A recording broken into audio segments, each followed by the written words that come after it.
म्हणजे मनसे आणि शिवसेना म्हणजे ठाकरेंची शिवसेना यांच्यामधल्या युती संदर्भातल्या चर्चांची ठाकरे बंधूंचे सूर जुळण्याच्या आधीच मिठाचा खडा पडल्याचं चित्र आहे। मनसेच्या संदीप देशपांडेंनी राऊतांना उत्तर देताना ठाकरेंच्या शिवसेनेला दिवाचण्याचा प्रयत्न केला।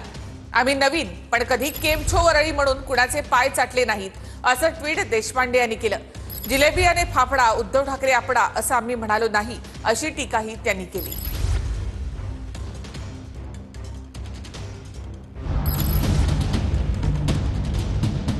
जुळण्याआधीच ठाकरेंमध्ये मिठाचा खडा। ठाकरेंची युती होण्याआधीच संकटात।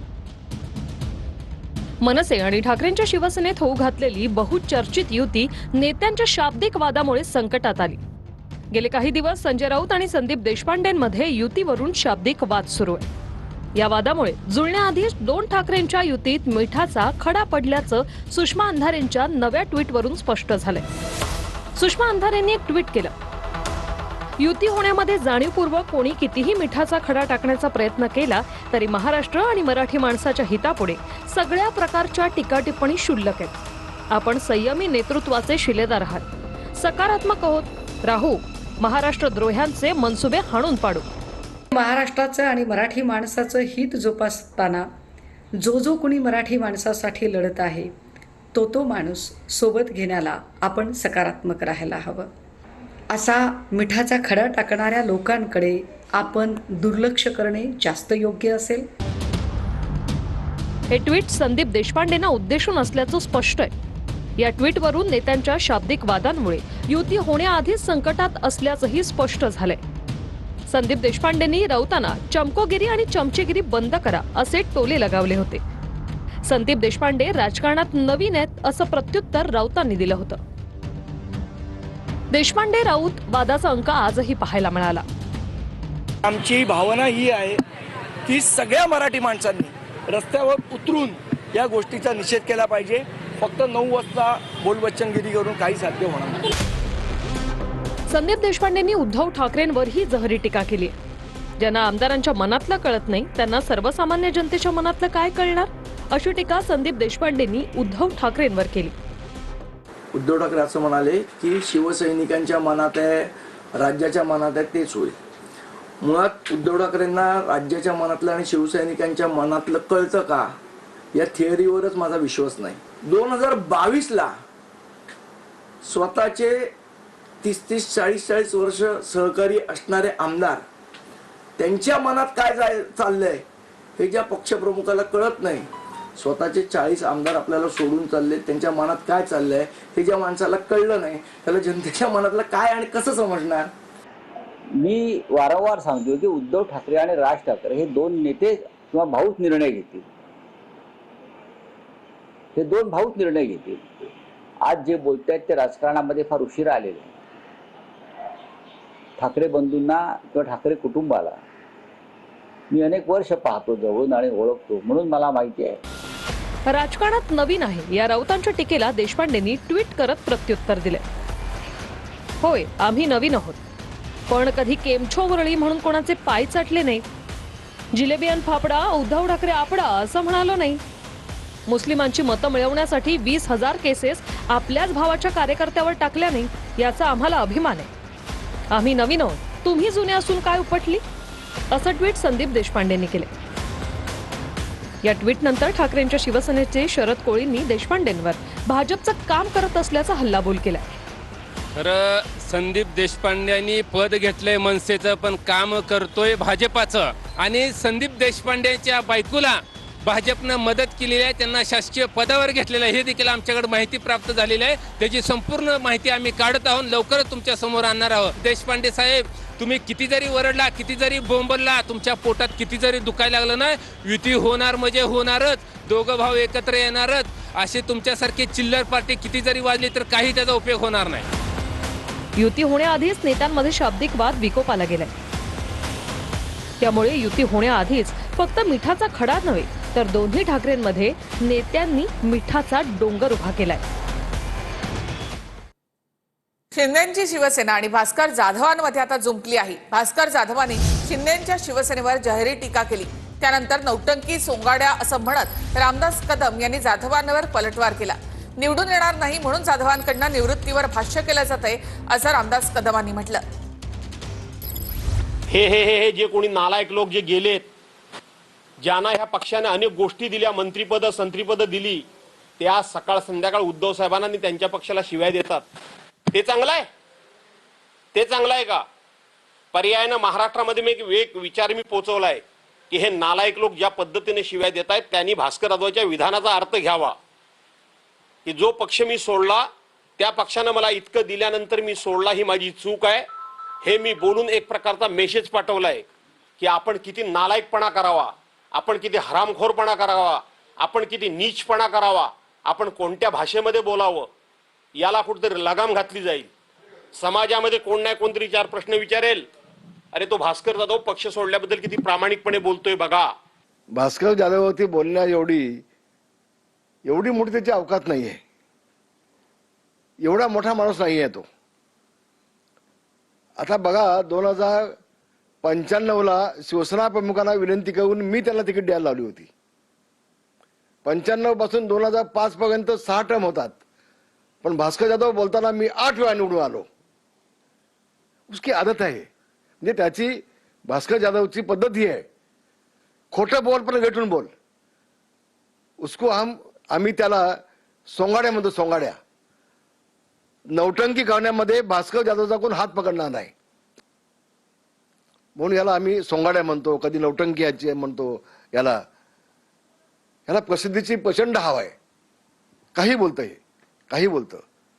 हेच तत्व शिवसेना सोडल्यानंतर मी पाळलेलं आहे. मी शिवसेनेबद्दल एक शब्द सुद्धा वाईट बोललेलो असेल, मला कुणीही दाखवावं. काही नेत्यांनी असे चॅलेंज दिलं होतं की भास्कररावांची क्लिप आम्ही दाखव की बाळासाहेबांबद्दल भास्करराव इतकं घाणेरडे बोलले. तिथल्या तिथे मी सांगितलं होतं, चल दाखव क्लिप. जर ती क्लिप पत्रकारांना तुम्ही दिलीत नाही तर तुम्ही एका बापाच्या पोटचे नाहीत. आणि तुम्ही जर ती पत्रकार क्लिप दाखवली बाळासाहेबांबद्दल, मी एक जरी अनुद्गार काढला, राजकारणातनं निवृत्त होईन, आत्ता पण होईन.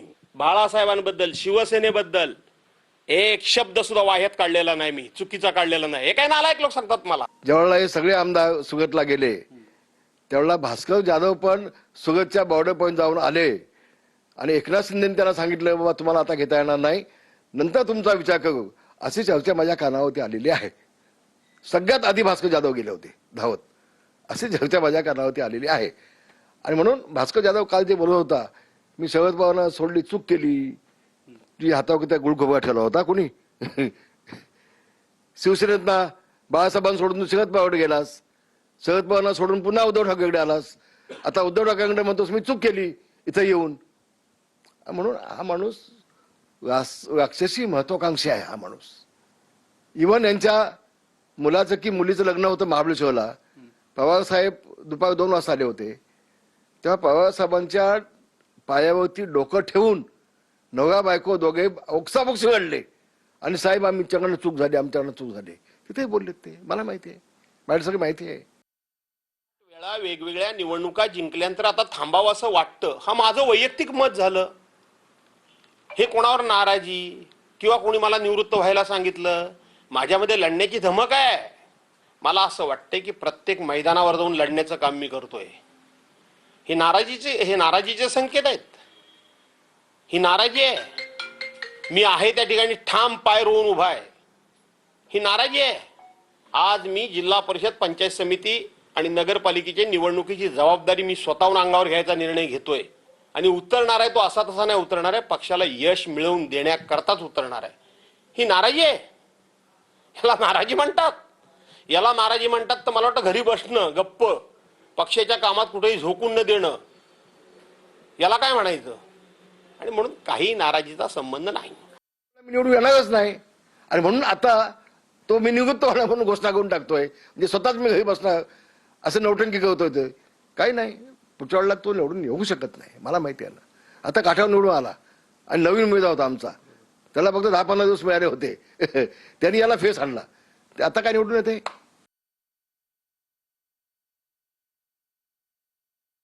आमच्या घेरा पालगडला खेडमध्ये एक मवेवाडी आहे, तिथं विष्णू बुवा होता, आता हाडाटीने मेला.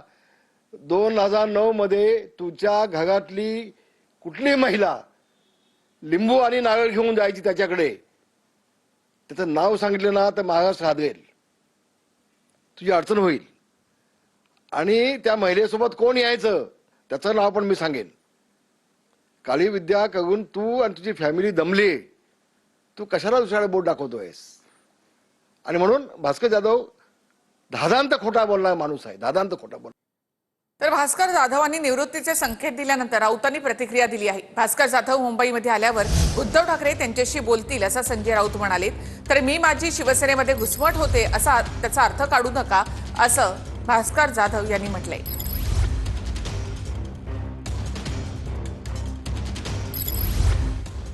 भास्कर जाधव जेव्हा मुंबईत येतील तेव्हा माननीय उद्धव ठाकरे साहेब त्यांच्याशी स्वतः बोलतील.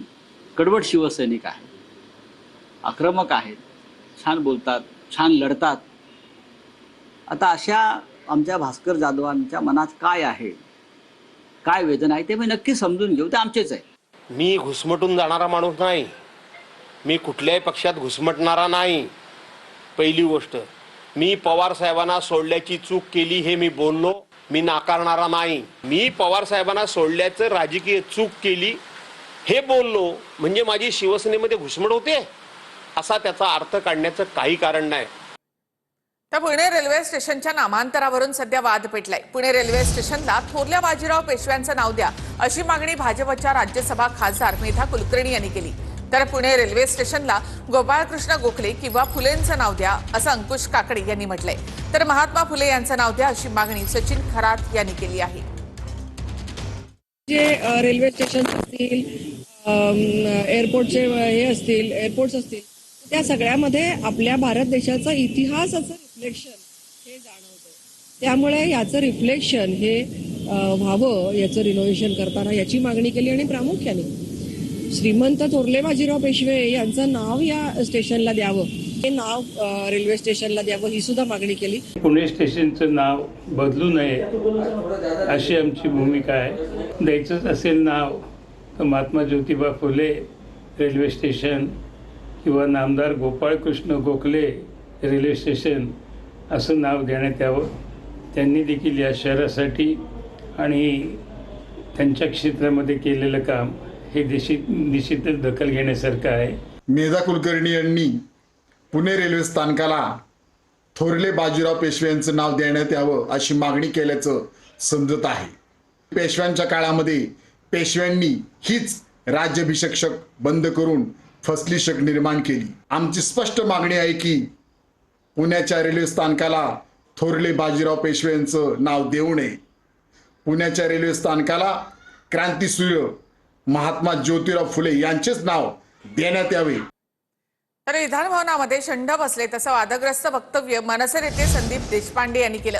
विधिमंडळाच्या कार्यक्रमात मराठी बोर्ड नसल्यामुळे देशपांडे यांनी ही टीका केली. संसदेच्या अंदाज समितीला 75 वर्ष पूर्ण झाल्यामुळे विधानभवनामध्ये कार्यक्रमाचं आयोजन करण्यात आलं होतं. विधानभवनात बसलेले शंड आहेत. संदीप देशपांडेंनी हे वादग्रस्त वक्तव्य केलं. आज विधानभवनात एक कार्यक्रम पार पडलाय, राष्ट्रीय स्तरावरचा कार्यक्रम महाराष्ट्रात मुंबईत पार पडतोय. सगळे नेते मंत्री महोदय त्या ठिकाणी, पण त्याच्यावर असलेला जो बॅकड्रॉप आहे त्याच्यावर फक्त इंग्रजी आणि हिंदी या भाषेतच आशय आहे, मराठी भाषेतला आशय पाहायला मिळाला. मला वाटतं हेच तर दुर्दैव आहे. आणि सगळे जर शंड लोक तिथे बसले असतील तर मराठी माणसांनी करायचं काय? विधिमंडळाच्या संसदीय समितीला 75 वर्ष पूर्ण झाल्यानिमित्तानं एका कार्यक्रमाचं आयोजन विधानभवनामध्ये करण्यात आलं होतं. कार्यक्रमाला लोकसभा अध्यक्ष ओम बिर्ला, मुख्यमंत्री, उपमुख्यमंत्री उपस्थित होते. या कार्यक्रमाच्या व्यासपीठावर बोर्ड लावण्यात आला होता. या बोर्डवर फक्त इंग्रजी आणि हिंदीतच मजकूर छापला होता. बोर्डवर मराठी मजकूर नसल्याचं पत्रकारांनी संदीप देशपांडेंना प्रश्न विचारत म्हटलं. तर विधानभवनात बसलेले शंड आहेत असं उत्तर संदीप देशपांडेंनी दिलं. आज विधानभवनात एक कार्यक्रम पार पडलाय, राष्ट्रीय स्तरावरचा कार्यक्रम, पण त्याच्यावर असलेला जो बॅकड्रॉप आहे त्याच्यावर फक्त इंग्रजी आणि हिंदी या भाषेतच आशय आहे, मराठी भाषेतला आशय पाहायला मिळाला. मला वाटतं हेच तर दुर्दैव आहे. आणि सगळे जर शंड लोक तिथे बसले असतील तर मराठी माणसांनी करायचं काय? संदीप देशपांडे सुद्धा या सभागृहाचे एका काळामध्ये सभासद राहिलेले आहे. त्यामुळे महाराष्ट्राचं हे सर्वोच्च सभागृह आहे. आणि या सभागृहाला ज्या लोकांमध्ये बसलेल्यांना शंड म्हणणं, मला तरी वाटतं की हे संस्कृतीला शोभून नाही आहे. तर मग बाकीच्या गोष्टी खालच्या लेवलवर जाऊन आम्हालाही बोलता येऊ शकतात. सभागृहाचा अपमान आहे. येणाऱ्या काळामध्ये बरेच आमदार याच्यावर हक्कभंग मांडल्याशिवाय राहणार नाही. हा खरं म्हणजे लोकसभा आयोजित हा कार्यक्रम आहे. लोकसभेने आयोजित केलेला आहे आणि जे राज्य सरकार कार्यक्रम आयोजित करते त्यामध्ये तुम्हाला माहिती आहे सगळ्यात मोठा मराठी असतो आणि मराठी राहणार. या संदर्भामध्ये हक्कभंग समितीकडे हक्कभंग टाकला, कारण कोणत्याही विधिमंडळाच्या कामकाजाच्या संदर्भामध्ये भाष्य करताना मनात कितीही एखाद्या मागणीची तीव्रता असली तरी भाषेचा उपयोग उत्तम पद्धतीने केला पाहिजे. अन्यथा उद्या आपण ज्या लोकांबद्दल अशा शब्दांचा उपयोग करतो त्यांनाही देवानी तोंड दिलंच आहे. त्यांच्याही डिक्शनरीमध्ये असे शब्द असू शकतात, हे विसरता कामा नये. ठीक आहे, माझा शब्द झोंबला असेल पण त्याच्यावर त्यांनी विचार केला पाहिजे. बाकी राहिला हक्काभंगाचा विषय, त्या कारवाईला मी सामोरं जायला तयार आहे. उद्या मला जर जेलमध्ये जायची वेळ आली तर मराठी भाषेसाठी मी जेलमध्ये जायला तयार आहे. सांगलीमध्ये शिक्षक वडिलांकडून मुलीला अमानुषपणे मारहाण करण्यात आली आणि यामध्ये या मुलीचा मृत्यू झालेला आहे. सांगलीच्या आटपाडीतल्या नेलकरंजीमध्ये शिक्षक पित्यानं मुलीचा जीव घेतला. नीट परीक्षा सरावात मुलीला कमी गुण मिळाल्यानं शिक्षक पित्यानं मारहाण केली. साधना धोंडीराम भोसले असं मृत मुलीचं नाव आहे. कमी गुण मिळाल्याचा जाब शिक्षक पित्यानं विचारला. मात्र यावर तुम्ही कुठे कलेक्टर झालात, शिक्षकच झालात ना, असं मुलीनं उलट उत्तर दिलं. चिडलेल्या पित्यानं लाकडी खुंट्यानं मारहाण केली. यात मुलगी बेशुद्ध पडली. घरातल्याच बाथरूममध्ये पडून मुलगी जखमी झाल्याचं धोंडीराम भोसलेनं सांगितलं. मात्र पोलिसांच्या तपासात वडिलांनीच मारहाण केल्याचं समोर आलं.